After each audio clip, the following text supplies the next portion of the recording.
नमस्कार, capital TV का खास शो बात तो चुभे की देख रहे हैं आप। मैं हूं आपके साथ पूजा। आज लेकर आई हूं एक ऐसी बात जो मुस्लिम कट्टरपंथियों को बड़ा चुभ रही है।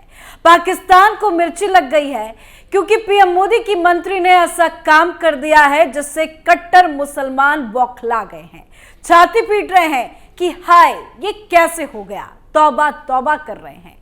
क्योंकि केंद्रीय महिला व बाल विकास एवं अल्पसंख्यक कार्य मंत्री मोदी सरकार की कद्दावर तेज तर्रार नेत्री स्मृति ईरानी सऊदी अरब के मदीना शहर में पहुंचकर एक अलग ही तरह का इतिहास रच दिया है। स्मृति ईरानी ने मुस्लिम पवित्र शहर मदीना का दौरा किया और ऐसा पहली बार हुआ जब मदीना शहर में कोई गैर मुस्लिम भारतीय प्रतिनिधिमंडल पहुंचा था। तो आखिर क्यों लगी है मुस्लिम कट्टरपंथियों को मिर्ची, बताते हैं आपको।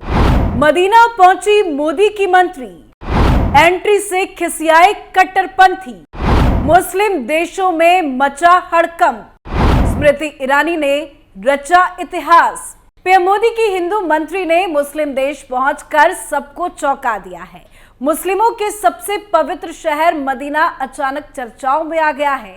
भारत सरकार में अल्पसंख्यक मामलों की मंत्री स्मृति ईरानी और विदेश राज्य मंत्री वी मुरलीधरन सऊदी अरब की यात्रा पर पहुंचे और भारत के प्रतिनिधि मंडल ने मदीना का भी दौरा किया। स्मृति ईरानी के इस मदीना दौरे की दुनिया भर में चर्चा हो रही है और इसकी वजह यह है कि मक्का और मदीना में लंबे समय तक गैर मुस्लिम नहीं जाते रहे हैं। यह पहला मौका था जब कोई भारतीय गैर मुस्लिम महिला इस तरह से मदीना पहुंची और जिस अंदाज में स्मृति ईरानी वहां पहुंचकर नजर आई, उसको लेकर कई तरह के सवाल खड़े हो रहे हैं। स्मृति ईरानी और भारतीय प्रतिनिधिमंडल की मदीना यात्रा को देखा जाए तो इसमें बीते कुछ सालों में भारत और सऊदी के बदले हुए रिश्तों की झलक भी देखने को मिली।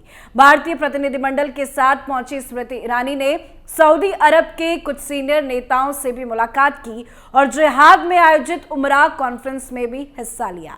साथ ही कई समझौते भी किए। दौरे का असली मकसद क्या था वो आपको आगे बताएंगे, पर स्मृति ईरानी आखिर क्यों चर्चा में बनी है, मुस्लिम कट्टरपंथियों को क्यों मिर्ची लगी है, वो पहले बताते हैं आपको। अब जरा इन तस्वीरों को ध्यान से देखिए। मदीना के इस पूरे दौरे पर स्मृति ईरानी भारत के परंपरागत लिबास साड़ी में नजर आई। उन्होंने सिर पर कोई हिजाब या दुपट्टा भी नहीं पहना था और यही बात मुस्लिम कट्टरपंथियों को चुभ गई है। कट्टरपंथियों का कहना है कि स्मृति ईरानी को मस्जिद में जाने नहीं देना चाहिए था और सिर ढके बिना तो बिल्कुल भी नहीं। दिवंगत नेता सुषमा स्वराज की तस्वीर का हवाला देकर कट्टरपंथी धर्म की बहस को हवा देने की कोशिश में लगे हैं। दरअसल जैसे ही स्मृति ईरानी की तस्वीर सामने आई, लोगों ने सुषमा स्वराज की तस्वीरें शेयर करना शुरू कर दिया। कुछ तस्वीरें सामने आई जो आपको दिखा रहे हैं। सुषमा स्वराज ईरान के नेताओं से बात करते वक्त अपने सिर को ढक कर रखा था, तो स्मृति ईरानी को ऐसा देखकर कट्टरपंथी भड़क उठे हैं। साथ ही जबकि पूर्व प्रधानमंत्री श्रीमती इंदिरा गांधी ने अपने सऊदी अरब के दौरे पर साड़ी को हिजाब के जैसा पहना था, उसकी भी तस्वीरें वायरल हो रही हैं। लोग सवाल उठा रहे हैं, पर अब हमारा देश बदल चुका है। महिलाएं पूरी तरह से आजाद हैं। जबरदस्ती भारत पर कोई कुछ थोप नहीं सकता, ना ही उंगली उठा सकता है। शायद इन कट्टरपंथियों को यह एहसास नहीं हो रहा कि स्मृति ईरानी मदीना की पवित्र मस्जिद में यूएई के दिग्गज नेताओं के साथ मौजूद थी और उन्होंने इस पर कोई आपत्ति नहीं जताई, पर ये छाती पीट रहे हैं, तौबा तौबा कर रहे हैं, हो हंगामा मचा रहे हैं। स्मृति ईरानी के इस दौरे को लेकर पाकिस्तान को जबरदस्त मिर्ची लग गई है और अब वो स्मृति ईरानी के अलावा सऊदी अरब पर भी सवाल उठा रहे हैं। पाकिस्तानी अखबार द न्यूज की वेबसाइट ने तो स्मृति ईरानी के पहनावे तक पर सवाल उठा दिया है। द न्यूज ने इसे भारतीय डेलीगेशन की विजिट ना लिखकर हिंदू डेलीगेशन लिखा है, जो उसके सांप्रदायिक रुख को दिखाता है। यही नहीं, उसने काफी कुछ कहा है, देखिए। ईरानी के नेतृत्व में पहली बार कोई गैर मुस्लिम डेलीगेशन मदीना गया है और उसने इस्लाम के ऐतिहासिक स्थानों का दौरा किया है। डेलीगेशन में 2 महिलाएं थीं जिन्होंने साड़ी और सलवार कमीज पहन रखी थी। इन लोगों ने सिर भी नहीं ढके थे।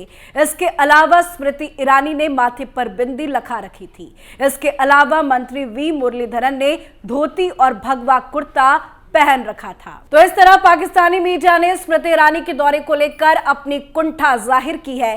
कट्टरपंथियों का कहना है कि सऊदी अरब को एक गैर मुस्लिम महिला को मदीना की यात्रा करने की अनुमति नहीं देनी चाहिए। इसे लेकर सोशल मीडिया पर सऊदी अरब के प्रिंस मोहम्मद बिन सलमान अल सऊद के खिलाफ मुहिम चलाई जा रही है। इस पर लोगों का गुस्सा फूट पड़ा है। लोगों को यह लग रहा है कि मदीना जैसे पाक शहर में काफिरों को कैसे प्रवेश करने दे दिया गया, जिसको लेकर बयानबाजी भी हो रही है। साथ ही पाकिस्तान के जाने माने पॉलिटिकल कमेंटेटर और यूट्यूबर कमर चीमा ने स्मृति ईरानी के दौरे पर कहा है कि सऊदी अरब ने भारत के लिए दरवाजे खोल दिए हैं। वो अब चीजों को बिजनेस के जरिए से देख रहे हैं। तो क्या कुछ कहा है कमर चीमा ने, वो भी बताते हैं आपको। सऊदी को पैसा और टूरिस्ट चाहिए। सऊदी सरकार भारत को एक मार्केट की तरह देख रही है। मक्का या मदीना में आमतौर पर कोई औरत बिना दुपट्टे के नहीं जाती, लेकिन स्मृति ईरानी गई और ये बहुत दुर्लभ उदाहरण बन गया है। दुनिया के मुसलमानों में इस पर काफी बहस हो रही है, लेकिन सऊदी के क्राउन प्रिंस इसे अपनी टूरिज्म बढ़ाने की पहल के तौर पर देख रहे हैं, जो उनकी लगातार चल रही कोशिशों का हिस्सा है। सऊदी भारत को पाकिस्तान के मुकाबले ज्यादा जगह दे रहा है। इसकी साफ साफ वजह है कि पाकिस्तान के मुकाबले भारत से ज्यादा लोग हज के लिए सऊदी आएंगे। इससे सीधे सीधे सऊदी की अर्थव्यवस्था को फायदा होगा। इंडिया को 2.25 लाख का हज कोटा है और वो कह रहे हैं कि इसे और बढ़ा दीजिए।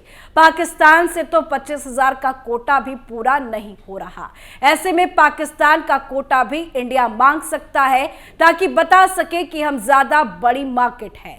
पाकिस्तान में तो लोग पैसे देना नहीं चाहते, वो चाहते हैं कि फ्री हज कराया जाए। तो जमकर बयानबाजी हो रही है, लेकिन सोशल मीडिया पर जमकर स्मृति ईरानी की तारीफ भी हो रही है। और सच्चाई यह है कि भारत ने अपना एक मकाम दुनिया में बना लिया है। उसका ये असर है कि आज सऊदी से लेकर यूएई तक में मंदिर बन रहे हैं। सऊदी के प्रिंस हो या दुबई के शेख हो, भारत के लगातार दौरे कर रहे हैं। ऐसा इसलिए है क्योंकि हर मुल्क अपना फायदा देख रहा है। यहां तक कि बिजनेस के मामले में चीन भी भारत से नजदीकी बढ़ा रहा है। कोई भी इतने बड़े बाजार को खोना नहीं चाहता। भारत के लोग पाकिस्तान के मुकाबले हज पर ज्यादा पैसा खर्च करते हैं, तो सऊदी उनको ज्यादा अहमियत दे रहा है। पाकिस्तान तो दुनिया से अलग बैठा है और बस बातें बना रहा है। भारत से सऊदी अरब की नजदीकियों को लेकर अक्सर पाकिस्तान परेशान रहा है, लेकिन अब भारत बदल रहा है। मदीना में पहली बार गैर मुस्लिम महिला के रूप में स्मृति ईरानी जी का भव्य स्वागत किया गया। ऐसा पहली बार हो रहा है जब कोई गैर मुस्लिम राजनेता मुसलमानों के पवित्र स्थल मदीना पहुंची हो, वो भी बिना किसी पर्दे या हिजाब के, भारतीय संस्कृति की पूरी आभा के साथ, भारतीय स्वाभिमान और सहज गर्व से भरी भाव भंगिमाओं के साथ। अब आपको स्मृति ईरानी के दौरे से जुड़ी कुछ और खास बातें बताते हैं। स्मृति ईरानी ने सऊदी अरब के साथ इस साल हज यात्रा को लेकर द्विपक्षीय समझौता भी किया है। इसके तहत अब भारतीय हज यात्रियों का कुल कोटा 1,75,000 से ज्यादा पहुंच गया है। भारत और सऊदी अरब के बीच में द्विपक्षीय समझौते पर हस्ताक्षर किए गए हैं, जिसमें इस वर्ष के निर्धारित हज यात्रा के लिए 1,75,000 25 तीर्थ यात्रियों का कोटा निर्धारित किया गया। इसे द्विपक्षीय हज समझौता 2024 का नाम दिया गया है। इस समझौते पर जेदा में सऊदी हज और उमरा मंत्री तौफीक बिन फौजान अल रबिया ने हस्ताक्षरित किया है। इसके अलावा स्मृति ईरानी ने उमरा के लिए सऊदी अरब गए भारतीय लोगों के साथ मुलाकात भी की। हजारों की तादाद में आने वाले भारतीय हज यात्रियों के लिए अच्छी सुविधाएं देने की प्रतिबद्धता भी जताई। इसके अलावा स्मृति ईरानी अल बलाद जेदा गई, जो यूनेस्को की विश्व विरासत सूची में शामिल है। तो कुल मिलाकर यह ऐतिहासिक स्मृति ईरानी का दौरा रहा, जो मुस्लिम कट्टरपंथियों को रास नहीं आ रहा। लोग शोर मचा रहे हैं कि कैसे एक गैर मुस्लिम को मदीना में प्रवेश दे दिया गया, पर जो लोग इस्लामोफोबिया कहकर स्मृति ईरानी को गाली दे रहे हैं, क्या वो मुस्लिमों के लिए हर दूसरे धर्म के पवित्र स्थानों में प्रवेश नहीं चाहते हैं? क्या अगर हिंदू धर्म के पवित्र स्थानों पर केवल हिंदुओं के लिए नियम बनाए जाएंगे और या हिंदुओं के धार्मिक स्थलों पर उनके विश्वास के आधार पर नियम बनाए जाते हैं, तो क्या इनका यही रवैया रहता है। वैसे इन दिनों पूरा विश्व स्थान के अधिकार को लेकर दो मामले में दिख रहा है और कट्टर इस्लामिस्ट लोगों का दोहरा रवैया भी देखा जा रहा है।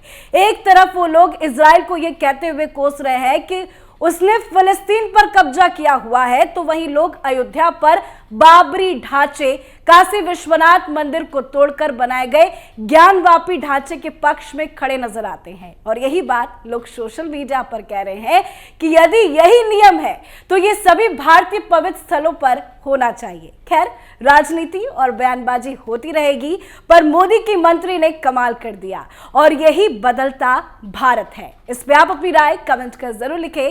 देखते रहिए कैपिटल टीवी। नमस्कार।